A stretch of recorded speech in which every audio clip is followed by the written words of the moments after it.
Hello guys, welcome to platform UPSC. आज अपन जो थर्ड चैप्टर जो अपन ने शुरू किया था उसका जो फाइनल जो लेक्चर है या जो ये वीडियो है वो आज अपन कंप्लीट करने जा रहे हैं। तो इसके अंदर चार और जो अपने संविधान है उसकी विशेषताएं बची हैं। तो आज अपन वो वाला जो चैप्टर है वो कंप्लीट करेंगे। तो फर्स्ट जो है वो है एकल नागरिकता। जो भारत जो है, भारत के जो नागरिक हैं उनकी नागरिकता एकल नागरिकता है। मतलब ये हुआ कि जो इंडियंस जो हैं उनको सिर्फ इंडियंस होने की ही नागरिकता है। कोई भी स्टेट जो है उससे रिलेटेड कोई भी जो नागरिकता है वो उनको प्राप्त नहीं है। अब इसके बारे में जितना भी जो है वो अपन पढ़ते हैं। वो है सबसे पहले कि है कि भारत का जो संविधान है वो एक फेडरल है। फिर और जो दो लक्षणों का प्रतिनिधित्व करता है। मतलब ये होगा जो भारत का जो संविधान है वो फेडरल है। ये तो अपन ने बात कर ली कि संघीय संविधान है। और लेकिन इसमें एक बात और है कि ये यूनिटरी जो सिस्टम है उसको भी प्रूव करता है, या उसका कहीं ना कहीं ये थोड़ा बहुत यूनिटरी भी है। मतलब जब फेडरल की नीड होती है तो फेडरल है, और जब आवश्यकता होती है या आपातकालीन स्थिति होती है, कभी भी जब नीड हो तब यूनिटरी होता है। ओके। लेकिन इसमें जो नागरिकता वाला जो सिस्टम है वो एकल नागरिकता है। मतलब इसके अंदर दोहरी नागरिकता नहीं है जिस तरीके से यूएसए में है। ओके। तो अब अगला है जैसे अमेरिका जो है, दूसरा इन्होंने ये कहा कि जैसे अमेरिका जो है, लेकिन जैसे जो अमेरिका जो है उसमें क्या है कि जो अमेरिका के जो निवासी हैं उनके पास न सिर्फ अमेरिका की यूएसए की नागरिकता है, बल्कि जिस स्टेट में वो रहते हैं, जैसे मान लीजिए कि कैलिफोर्निया है या जो भी है, न्यू जर्सी है, न्यूयॉर्क है, कहीं पे भी अगर वो रहते हैं तो उस स्टेट की भी उसके पास नागरिकता होती है। तो वो क्या होता है, जो स्टेट के जो रूल होते हैं उनका अलग तरीके से लाभ उठाता है, और जो सेंटर के जो रूल हैं उनके अलग तरीके से लाभ उठाता है। लेकिन इंडिया के जो नागरिक हैं उनको सिर्फ ही एक नागरिकता मिलती है, यानी एकल नागरिकता का सिद्धांत है। अब यह है कि भारत में सभी नागरिकों को, चाहे वो किसी भी राज्य में पैदा हुए हो या रहते हो, संपूर्ण देश में नागरिकता के समान समान राजनीतिक और नागरिक अधिकार प्राप्त है। मतलब राजनीतिक जो अधिकार हैं वो भी इक्वल हैं। किसी को भी ये नहीं है कि एक वोट ज़्यादा दे सकता है या कोई भी इस तरीके के अधिकार प्राप्त नहीं है जो अलग हों। सभी को समान अधिकार प्राप्त है और उनमें कोई भी भेदभाव नहीं किया जाता है। जैसे लेकिन उनमें कुछ एक्सेप्शंस भी हैं, जैसे जनजातीय क्षेत्र हैं, जैसे जम्मू कश्मीर है, वहाँ के जो मामले हैं उनके अलग है, थोड़ा उनका जो सिस्टम है वो अलग है। सभी नागरिकों के लिए एकल नागरिकता और समान अधिकारों के संवैधानिक प्रावधानों के बावजूद भारत में सांप्रदायिक दंगे होते हैं, वर्ग संघर्ष होता है। मतलब धर्म के आधार पे हो गई, जाति के आधार पर हो गई, वर्ग ऐसे अलग अलग सिस्टम, अलग अलग जो भी हैं डिफरेंसेस जो हैं उनमें संघर्ष होते रहते हैं। फिर जातिगत युद्ध है, मतलब कास्ट से रिलेटेड कोई भी है। भाषाई विवाद है, लैंग्वेज को लेके है। जैसे अगर इनके सभी के एग्जाम्पल देखें, जैसे सांप्रदायिक दंगे हैं, तो जैसे सांप्रदायिक दंगे एक बार गुजरात में हुए। फिर वर्ग से रिलेटेड हैं, एक बार राजस्थान में हुए थे, अजमेर में कुछ हुआ था वहाँ पे। या फिर और भी होते रहते हैं, राजपूतों और जाटों में बहुत जगह होते रहते हैं। फिर जातिगत है, वर्ग का भी देख लो, जाति का ऑलमोस्ट सेम सा ही हो गया। भाषाई विवाद है, जैसे जब भी 351 जो है वो लागू करने की बात आती है, या फिर कभी भी ऐसा होता है कि हिंदी को पूरे देश में लागू किया जाना, तो उसको लेके जो साउथ इंडिया के जो स्टेट्स हैं वो उसको अपोज करते हैं या उससे लेके विवाद होते रहते हैं। और जब पहली बार, जब अगर हिस्ट्री में भी देखें तो जब पहली बार राज्यों का निर्माण होना शुरू हुआ था, जब सारे राज्य भारत में मिल गए, लेकिन जब पहली बार जब राज्यों का अलग अलग तरीके से, ये जो अभी जो सिचुएशन है, जो अभी जो 28 राज्य हैं, जब ये राज्य बनने लगे थे, तो जो फर्स्ट टाइम जब राज्य बने थे वो भाषा के आधार पे ही बने थे। और सबसे पहले इनमें अलग अलग समितियाँ बनाई गई थी, धर समिति बनाई गई थी, जवाहरलाल नेहरू और ऐसे JNV कुछ करके 2-3 लोग उसमें थे, वो समिति बनाई गई थी। ऐसे ऐसे करके भाषा के आधार पे हुए हैं ये सारी चीज़ें। तो भाषा का जो भारत का जितना भी मामले उसमें भाषा, धर्म, जाति, इनका बहुत अधिक वो रहा है, इंटरफेरेंस रहता है। इसका मतलब ये हुआ कि संविधान के निर्माताओं ने एकीकृत और संगठित भारत राष्ट्र के निर्माण का जो सपना देखा था वो अभी तक पूरा नहीं हो पाया। क्योंकि जैसे जिस तरीके से भारत के जो लोग, जो अपने जिन्होंने संविधान बनाया था, उन्होंने जिस तरीके से संविधान बनाया था उसको हर चीज़ को उन्होंने देखा है, हर चीज़ का उन्होंने सॉल्यूशन दिया है, या फिर आने वाले समय में उसको चेंज किया जा सके टाइम के हिसाब से, हर तरीके का उन्होंने कार्य करने की कोशिश की। लेकिन जिस तरीके की वो सिचुएशन चाहते थे कि आगे किस तरीके से जो भारत है वो कैसे धर्म को पीछे छोड़ के अलग तरीके से विकास करें, कैसे जातिगत भेदभाव है उनको मिटाया जा सके, लोगों को, पिछड़े वर्ग को आगे पहुंचाया जा सके, हिंदी जो है उसको पूरे देश में लागू किया जा सके, साथ में इंटरनेशनल लैंग्वेज हैं वो भी करी जाएं। तो उस तरीके का विकास जो है वो हुआ नहीं है। तो ऐसे कह सकते हैं कि जो जो अपने महान जो कैरेक्टर थे उस टाइम पे, उनका जो सपना था वो पूरा हो नहीं रहा है। तो ये था एकल नागरिकता से संबंधित ये था। फिर दूसरा है स्वतंत्र निकाय। जो भारत जो है उसके अंदर कुछ ऐसे निकाय हैं जो बहुत ही स्वतंत्र होकर कार्य करते हैं। उनका किसी भी राजनीतिक या किसी भी तरीके से उनके कार्य में कोई भी बाधा नहीं डाल सकता, कोई भी हस्तक्षेप नहीं कर सकता। तो भारतीय संविधान केवल विधायिका, कार्यपालिका व सरकार जो भी केंद्र और राज्य के न्यायिक अंग ही उपलब्ध करवाता है। भारत का जो संविधान है वो विधायिका यानी लेजिस्लेटिव, और फिर कार्यपालिका यानी एग्जीक्यूटिव, और न्यायिका इसको जुडिशरी, ये जो तीन जो पार्ट हैं वही जो चीज़ें हैं, ये सारी चीज़ें होती है बहुत जो भारत का संविधान है वो उपलब्ध कराता है। बल्कि कुछ ये तीन तो हैं ही हैं, लेजिस्लेटिव कैसे बनेगी, उसमें एग्जीक्यूटिव हैं वो कैसे सिलेक्ट किए जाएंगे, जुडिशरी कैसे कैसे बनेगी, उसके क्या रूल्स होंगे, उनके क्या क्या पावर्स होंगी, किस क्षेत्र तक वो कार्य करेंगी, और आपस में जुडिशरी में जैसे अगर मान लीजिए स्टेट के बीच में कोई इशू है तो उसको कौन सॉल्व करेगा, कौन से इशू कौन सॉल्व करेगा, ये जो सारी चीज़ें हैं वो अपने संविधान में लिखी हुई हैं। लेकिन इनके अलावा भी कुछ ऐसी चीज़ें हैं जो भारत के संविधान में हैं, जो स्वतंत्र निकाय हैं या जो ये सारी जो चीज़ें हैं वो अच्छे तरीके से कार्य करें, इसके लिए भी बहुत सारी क्या है, बहुत सारे निकाय बने हुए हैं, स्वतंत्र निकाय हैं। इसके कुछ एग्जाम्पल हम देखते हैं। जैसे संसद राज्य विधानसभाओं, संसद जो है वो राज्य विधानसभाओं, भारत के राष्ट्रपति और भारत के उपराष्ट्रपति के लिए स्वतंत्र और निष्पक्ष चुनाव सुनिश्चित करने हेतु निर्वाचन आयोग है। मतलब इलेक्शन कमीशन जो है वो क्या क्या करता है, इलेक्शन कमीशन चुनाव करवाता है संसद के, पार्लियामेंट के, राज्य विधानसभा स्टेट के, राष्ट्रपति के प्रेसिडेंट, और जितने भी उपराष्ट्रपति हैं वाइस प्रेसिडेंट के, ये सारे चुनाव। अब इसमें भी किस तरीके से कार्य किया जाएगा, इलेक्शन कमीशन है सेंट्रल लेवल पे हो गया, अब इसमें स्टेट का भी है, स्टेट पे भी सेंटर जो इलेक्शन कमीशन है उसके हर स्टेट की एक अलग बॉडी होती है जो क्या करती है, जो पंचायत से रिलेटेड हो गई, नगर पालिका से रिलेटेड हो गई, जितने भी जो चुनाव हैं वो जो कार्य हैं वो इलेक्शन कमीशन की जो स्टेट बॉडी है वो करवाती है। तो इस तरीके से ये पूरी तरह स्वतंत्र होती है कि इसके अंदर किसी भी लेजिस्लेटिव या जो क्या बोलते हैं एग्जीक्यूटिव जो है उसका कोई भी इंटरफेरेंस नहीं होना चाहिए, क्योंकि इन्हीं के चुनाव के लिए तो ये रखी गई हैं। अगर इन्हीं का इसमें इंटरफेरेंस होने लग जाएगा तो ये स्वतंत्रता से कार्य नहीं कर सकेंगी, और कहीं ना कहीं अगर चुनाव में ही धांधली होने लग जाए या चुनाव में ही अलग तरीके से गलत तरीके से चुनाव होने लग जाए तो फिर कैसे कार्य होगा, सही तरीके से कार्य होगा नहीं। अब एक तो हुआ इलेक्शन कमीशन या निर्वाचन आयोग जिसको कह सकते हैं। दूसरा है जो भारत का नियंत्रण में महालेखाकार जो है सीएजी जो है, ये क्या कार्य करता है, यह राज्य तथा केंद्र सरकार के खातों के अंकेक्षण के लिए, अंकेक्षण मीन्स कि जैसे जो गवर्नमेंट ऑफ इंडिया है, जैसे बजट आता है,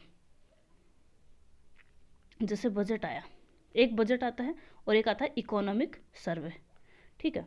तो जो बजट जो होता है वो क्या करता है कि जो आने वाला जो साल है उसके अंदर किस किस तरीके से पैसे यूज़ किए जाएंगे, ये बजट है। और इकोनॉमिक जो सर्वे है वो है कि जो पीछे साल गया है उसमें किस तरीके से पैसे यूज़ किए गए थे, ये दो चीज़ें होती हैं। ओके, अब जो सीएजी जो है वो क्या करता है कि जैसे कि इकोनॉमिक सर्वे आया है ना, तो उसके अंदर क्या हुआ था कि जैसे इकोनॉमिक सर्वे आया और कार्य करने के लिए मान लीजिए कि 30,000 करोड़ रुपए दिए गए थे किसी भी चीज़ को करने के लिए, 30 करोड़ इतने रुपए दिए गए थे। अब जो सीएजी जो है वो इस बात की जब कार्य कंप्लीट हो जाएगा तो उस बात को चेक करेगा कि क्या इतने रुपए खर्च हुए, कहाँ कहाँ खर्च हुए, क्या सही तरीके से खर्च हुए, या कहीं पे कोई किसी ने पैसे खा तो नहीं लिए या कम को, जैसे भी मतलब जो पैसे का जो सारा हिसाब है वो सारा किया जाता है। तो सीएजी का कार्य होता है कि जितना पैसा यूज़ हुआ है उसको सही तरीके से उसका लेखा जोखा करें, इसीलिए उसको महालेखाकार भी कहते हैं। महालेखाकार क्योंकि भारत का है वो, फिर उसका स्टेट वाइज भी होता है तो उसके लिए स्टेट का अलग से होता है। फिर ये जनता के पैसे के संरक्षक होते हैं, मतलब ये फिर अगर गलत तरीके से यूज़ किया गया तो उसको क्या करते हैं, फिर पार्लियामेंट जो अपनी संसद जो है उसमें पेश करते हैं कि यहाँ पे जो पैसा यूज़ हुआ वो गलत तरीके से पेश हुआ या यूज़ हुआ है कह सकते हैं। तो उसको अगली बार जब भी बजट है तो उसके अंदर अगले आगे ध्यान रखा जाता है। और सरकार द्वारा जितने भी खर्चे किए जाते हैं उनकी वैधानिकता और उचित होने पर टिप्पणी करते हैं कि मतलब जिस तरीके से जो खर्च अगर गलत तरीके से किया गया है या सही तरीके से किया गया है या वैधानिक है, क्या विधि के अनुसार किया गया है, ये सारी चीज़ें उनके ऊपर सही तरीके से बात करते हैं और उनको पार्लियामेंट के सामने रखा जाता है। लेकिन इसमें एक प्रॉब्लम है कि ये जो कार्य जो है वो पैसा यूज़ होने के बाद होता है, आफ्टर यूज़। तो इससे क्या बोलते हैं कि इससे ना जो कार्य की जो एफिशिएंसी है वो नहीं बढ़ पाती। कि मतलब अगर पता होता कि इतना ही पैसा इतना यहाँ वेस्ट हो, पहले ही अगर ये बात पता चल जाती तो क्या होता है, वो पैसा बचाया जा सकता था। लेकिन पहले नहीं पता चलने की वजह से क्या होता है, उसको थोड़ा कम इफेक्टिव कह सकते हैं। फिर अगला है यूपीएससी। यूपीएससी संघ लोक सेवा आयोग। ये क्या है, अखिल भारतीय सेवाओं की, ऑल इंडिया जो सर्विसेज जो हैं, all India services, all India services जो हैं और उच्च स्तरीय केंद्रीय सेवाओं यानी जो सेंट्रल की जो बड़ी सर्विसेज जो हैं, सेंट्रल की जितनी भी बड़ी सर्विसेज और ऑल इंडिया सर्विसेज जो हैं, जैसे ऑल इंडिया में आईएएस हो गए, आईएएस हो गए, आईपीएस हो गए, ये सारी सर्विसेज, इंडियन फॉरेस्ट सर्विस जो हो गए होगा, और सेंट्रल की जैसे आईएफएस हो गए, इंडियन फॉरेन सर्विस के हो गए। इस तरीके से जो बड़ी बड़ी जो सर्विसेज हैं उनकी क्या होती है, उन सभी के लिए भर्ती के लिए परीक्षाओं का आयोजन करते हैं। और इनमें सिर्फ इतना ही नहीं है, ये जो है वो टेक्निकल से रिलेटेड भी होता है। आईईएस हो गया, इंडियन इंजीनियरिंग सर्विसेज, और फिर आईईएस एक और होता है, इंडियन इकोनॉमिक वाला कुछ होता है, वो वाला हो गया। तो इस तरीके से क्या होता है कि जितने भी जो परीक्षाएं होती है उनका क्या करते हैं, वो परीक्षाएं कंडक्ट करवाते हैं और सही तरीके से कार्य करते हैं। और जितने भी जो मामले हैं, जैसे अगर मान लीजिए कि आईएएस या आईपीएस से किसी पे भी केस लग जाता है या कुछ भी होता है, उन पे अगर उनके ऊपर कार्यवाही करनी है या अनुशासन से रिलेटेड किसी भी ऑफिसर पे कोई कार्यवाही करनी है, तो उसके लिए राष्ट्रपति जो है उनको सलाह देते हैं। क्योंकि आईएएस आईपीएस वगैरह जितने भी होते हैं उनको क्या है, सिर्फ राष्ट्रपति तो हैं जो उनको हटा सकते हैं, बाकी सीएम पीएम वगैरह जो भी लोग होते हैं वो उनको क्या कर सकते हैं, उनको ट्रांसफ़र कर सकते हैं या ट्रांसफ़र ही कर सकते हैं, उसके अलावा वो कुछ नहीं कर सकते। लेकिन सिर्फ राष्ट्रपति हैं जिनके ऑर्डर पे ही उनको हटाया जा सकता है। फिर इसका जो स्टेट लेवल पे है, स्टेट पीसीएस जो होती है, स्टेट पीएससी या पीसीएस, पीएससी सॉरी, तो ये हो गया। तो वो क्या, ये क्या है, जो भी स्टेट है, जैसे राजस्थान के लिए तो आरपीएससी हो गया, यूपी के लिए है तो यूपीपीएससी हो गया है, बिहार के लिए है तो बीपीएससी हो गया। तो इस तरीके से क्या है कि स्टेट पे भी जो स्टेट लेवल की जो बड़ी एग्ज़ाम्स हैं, जैसे ये जो बड़ी एग्ज़ाम्स है, तहसीलदार के एग्ज़ाम है, और इसके जो हाईएस्ट पोस्ट होती हैं वो एसडीएम की भी पोस्ट होती हैं, पुलिस की में भी अलग पोस्ट होती हैं। तो ये जो सारी एग्ज़ाम्स हैं वो उनको कंडक्ट करवाता है। और इनके साथ में एक जॉइंट पीएससी होता है, जॉइंट जेपीएससी। मतलब अगर दो राज्य हैं जो ये चाहते हैं कि उनकी जो एग्ज़ाम है वो साथ कंडक्ट करवाई जाए, तो जॉइंट पीएससी है वो कंडक्ट करवाता है। दो राज्य हैं उनके साथ में एग्ज़ाम, और इनके जो राज्य से रिलेटेड जितने भी इशू हैं वो उनको फिर राष्ट्रपति को सलाह भी देते हैं, या फिर जो एसपी जो स्टेट का जो भी संघ अपन कह सकते हैं, वो क्या होता है, राज्यपाल जो है उसको सलाह देता है, और जो सेंट्रल का है वो राष्ट्रपति को सलाह देता है। और इसके माध्यम से क्या है, स्वतंत्रता भी सुनिश्चित होती है, क्योंकि इनके जो हेड होते हैं वो अलग होते हैं। ये जो सारे हेड हैं, जो भी ऑफिसर्स होते हैं उनके हेड होते हैं वो अलग तरीके से होते हैं, और तो उनके ऊपर कोई दबाव नहीं होता। पॉलिटिशियंस जो होते हैं उनका कोई दबाव नहीं होता। इस वजह से क्या होता है कि स्वतंत्र तरीके से वो कार्य कर पाते हैं। फिर जो भारत का जो संविधान है उसका एक और जो सेलिएंट फीचर है वो है आपातकालीन प्रावधान, इमरजेंसी वाला आपातकालीन प्रावधान। आपातकालीन प्रावधान, इसमें क्या है, आपातकाल की स्थिति से प्रभावशाली ढंग से निपटने के लिए भारतीय संविधान में राष्ट्रपति के लिए वृहत आपातकालीन प्रावधानों की व्यवस्था है। मतलब ये हुआ कि जो राष्ट्रपति है वो आपातकालीन जो स्थिति है उसके अंदर अलग अलग तरीके के डिसीजन ले सकता है, और जो फेडरल जो सिस्टम है उसको यूनिटरी में चेंज कर सकता है। मतलब जो सारी शक्तियाँ हैं वो सेंट्रल के पास चली जाएंगी। इन प्रावधानों को भारत के संविधान में शामिल करने का उद्देश्य है देश की संप्रभुता, एकता, अखंडता की सुरक्षा, संविधान व देश के लोकतांत्रिक ढांचे को सुरक्षा प्रदान करना। मतलब जो देश है उसकी सुरक्षा को बनाए रखना ही इसका मेन मोटिव है। अब तीन तरीके के आपातकालीन प्रावधान हो सकते हैं। फर्स्ट तो ये है कि राष्ट्रीय आपातकाल है, राष्ट्रीय आपातकाल, राष्ट्रीय आपातकाल। तो युद्ध हो जाए, अगर जैसे युद्ध हुआ 1962 का युद्ध हुआ, 1971 का हुआ, 1999 का हुआ, युद्ध की स्थिति में आक्रमण, बाहर से अगर कोई आक्रमण हो जाए, सशस्त्र विद्रोह यानी देश के अंदर कोई भी विद्रोह हो जाए, ये या इसकी वजह से कोई भी अशांति उत्पन्न हो जाती है, उसकी वजह से राष्ट्रीय आपातकाल घोषित किया जाता है। और इसके अंदर जो वर्ड है सशस्त्र विद्रोह,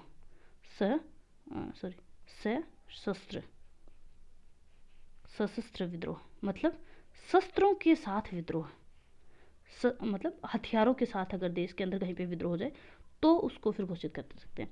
इससे ये जो शब्द है ये पहले संविधान में नहीं था, ये जो अपनी जो 75 में जो आपातकाल लगा था पूरे देश में, इमरजेंसी लगी थी इंदिरा गांधी जी के टाइम पे, उसके बाद इसको जब 44th जो अमेंडमेंट है उसके अंदर इसको जोड़ा गया था 1978 में। तो जो सशस्त्र विद्रोह है वो पहले नहीं था, ये बाद में जोड़ा गया था ये। और इसका जो आर्टिकल जो है, ये जो रूल जो है, ये जो पावर है राष्ट्रपति को, ये जो पावर है वो आर्टिकल 352 जो है उसके तहत उनको ये पावर मिलती है। तो इसके अंदर क्या होता है, अगर देश में कहीं पे या तो आक्रमण हो जाए, देश पे हमला हो जाए या कहीं भी युद्ध हो जाए या सशस्त्र विद्रोह हो जाए देश में, तो ऐसी जो स्थिति है या उससे जो अशांति उत्पन्न हुई है उसको, उससे बचने के लिए या उससे देश को बचाने के लिए, सुरक्षा के लिए ये जो आर्टिकल है वो राष्ट्रपति को पावर देता है कि देश में राष्ट्रीय आपातकाल घोषित कर सके। और वो जो पावर है वो आर्टिकल 352 के अंडर आती है। अगला है राष्ट्रपति शासन।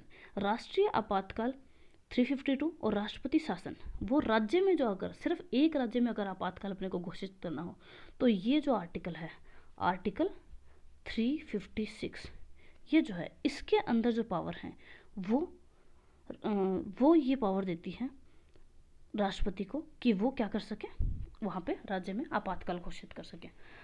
और एक ये किस किस तरीके से कर सकती है, अगर तो या तो फिर विधायिका जो है, जो वहाँ की विधानसभा जो है, विधानसभा या जो भी वहाँ की जो गवर्नमेंट जो है, विधानसभा या विधान परिषद या विधानसभा, अगर ये डिसमिस हो जाए या वहाँ की जो गवर्नमेंट है वो गिर जाए, यानी राज्य में संवैधानिक तंत्र की असफलता हो जाए, संवैधानिक तंत्र यही हुआ, या फिर जो सेंटर के जो आदेश जो मिले हैं, सेंटर के आदेश जो मिले हैं और उनको मानने से इनकार कर दें।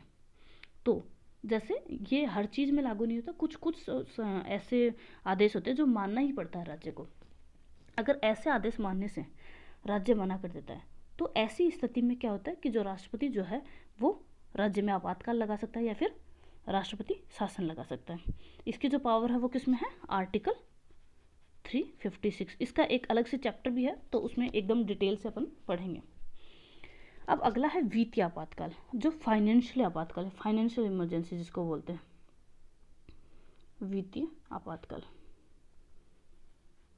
Financial emergency. इसमें क्या है कि अगर भारत में अगर कुछ वित्तीय अस्थिरता आ जाती है, यानी पैसे की बहुत ज़्यादा प्रॉब्लम हो जाए, बहुत ज़्यादा मंदी आ जाए या कुछ भी हो जाए, बैलेंस ऑफ पेमेंट है वो सही नहीं रहे, कुछ भी अगर ऐसी स्थिति हो जाती है कि भारत की जो स्थिति है वो पैसों के मामले में गड़बड़ हो जाए, तो ऐसी स्थिति में क्या होता है, वित्तीय आपातकाल लग जाता है। और आर्टिकल 360 जो है वो ये पावर देता है। अब आज तक कभी भी भारत में फाइनेंशियल आपातकाल कभी लगा नहीं है, या वित्तीय आपातकाल जिसको कहें वो कभी लगा नहीं है। और इसके अंदर क्या होता है कि जितने भी जो बड़े बड़े ऑफिसर्स हैं ये जब हैं, इनकी जो सैलरी होती है, सैलरी कट हो जाती है। तो ये है फाइनेंशियल आपातकाल। तो ये पूरा 3 आपातकाल थे जो कोई भी बुरी सिचुएशन अगर देश में आ जाए तो उससे लड़ने के लिए देश के जो गवर्नमेंट है उसको तैयार करती है, जो सेंट्रल गवर्नमेंट है, जो फेडरल सिस्टम है उसको यूनिटरी में चेंज कर देती है। अब ये है, आपातकाल के दौरान देश की पूरी सत्ता केंद्र सरकार के हाथों में आ जाती है और राज्य केंद्र के नियंत्रण में चले जाते हैं, ये अपन ने पहले देख चुके हैं। इससे संविधान में संशोधन किए बगैर, मतलब इससे आर्टिकल में कोई भी आर्टिकल नहीं, कोई भी अलग तरीके से संशोधन नहीं करना पड़ता, कोई नया लॉ नहीं लाना पड़ता, ये बस है ऑलरेडी एक आर्टिकल है जिसको यूज़ करके किया जा सकता है।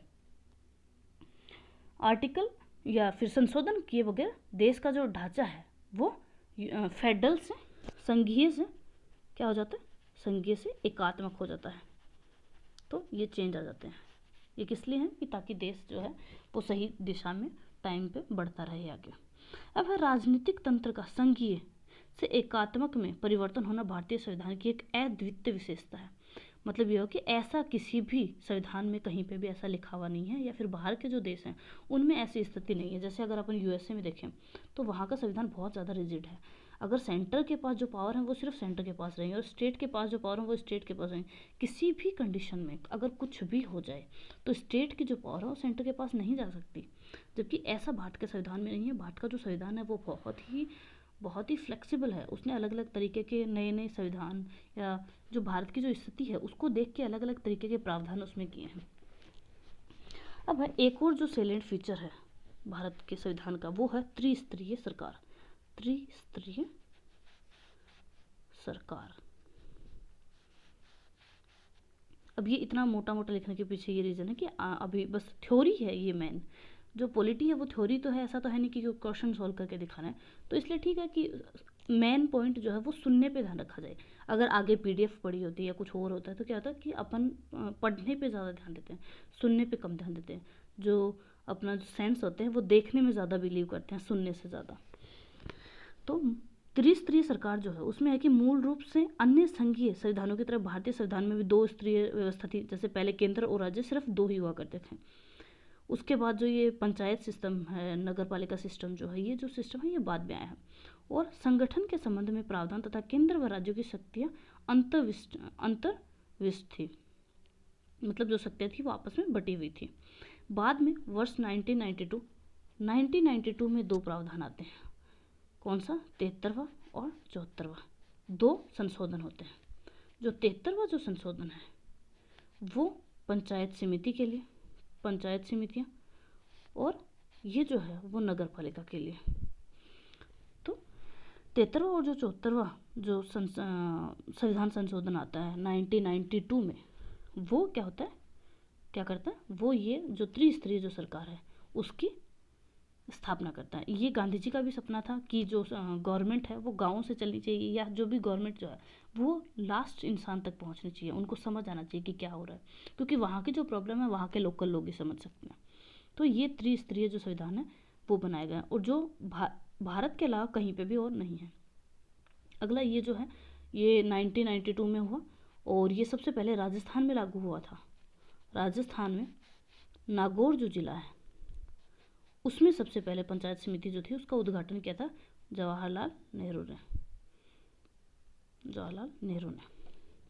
ओके, अब ये है कि संविधान के एक नए भाग जो 9वां भाग है और एक नई अनुसूची 11वीं अनुसूची को जोड़कर 1992 में 73वें संविधान संशोधन के माध्यम से पंचायतों को संवैधानिक मान्यता प्रदान की गई। संवैधानिक मान्यता मतलब ये हुआ था कि इससे पहले ऐसा नहीं था कि 1992 से पहले किसी ने कोशिश ही नहीं की थी। इससे पहले कोशिश की थी, लेकिन क्या हुआ था कि उनको संवैधानिक मान्यता नहीं मिल पा रही थी। बार बार इन पे लॉज आ रहे थे, कोई मान नहीं रहा था इस तरीके से। लेकिन 1992 में क्या हुआ, एक नई अनुसूची 11वीं और नया भाग पार्ट जोड़ा गया 9वां। उससे क्या हुआ, ये संविधान संशोधन किया गया। अब इस प्रकार 74वें जो संविधान संशोधन है उसमें नया भाग 9th A और 12वीं अनुसूची है वो जोड़ी गई। ये फिर इस तरीके से नगर पालिका जो शहरों की जो स्थानीय सरकार है वो, और ग्राम पंचायत, इन दोनों की स्थापना की गई थी। इस तरीके से ये जो अपन ने जो सैलेंट फीचर्स जो थे अपने भारत के कॉन्स्टिट्यूशन के वो अपन ने सारे पढ़े हैं।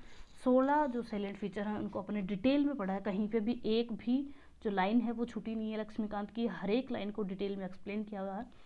और बाकी ये चैप्टर कंप्लीट हो गया। इसके अंदर एक थोड़ा और बचा हुआ है कि इसके अंदर ये दे रखा है कि कौन सा पार्ट कहाँ तक है, इसमें कहाँ से लेके कहाँ तक के आर्टिकल हैं और कौन कौन से मेन आर्टिकल हैं। तो एक अपन छोटा सा लेक्चर कर सकते हैं कि उसके अंदर सारे जो इम्पोर्टेंट पार्ट जो हैं या अनुसूचियाँ जो हैं उनको अपन देख लेंगे। बाकी अगर आपको लेक्चर अच्छा लगे तो लाइक कीजिए, शेयर कीजिए, सब्सक्राइब कीजिए। Thank you very